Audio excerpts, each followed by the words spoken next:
केंद्रीय सामाजिक न्याय मंत्री रामदास आठवले यांनी आज माजी आमदार राजू आवळे यांच्या निवासस्थानी भेट देत त्यांच्या कुटुंबियांचे सांत्वन केले। लोकनेते कैलासवासी किसनरावजी आवळे यांच्या पत्नी श्रीमती भारती किसनराव आवळे यांचे गत महिन्यात निधन झाले। त्यांच्या निधनामुळे आवळे कुटुंबियावर मायेचे मोठे छत्र हरपल्याचे दुःख निर्माण झाले आहे। या दुःखद प्रसंगी राजकीय, सामाजिक व औद्योगिक क्षेत्रातील विविध मान्यवरांनी भेटी देत सांत्वन केले।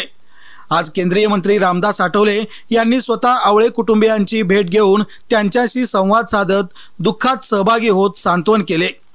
या भेटीवेळी माजी नगरसेवक अब्राहम आवळे, डॉक्टर सिमोन आवळे यांच्यासह कुटुंबातील महिला व मुलेही उपस्थित होती। मंत्री आठवले यांनी आवळे कुटुंबाला धीर देत त्यांच्या पाठीशी खंबीरपणे उभे असल्याचे आश्वासन दिले।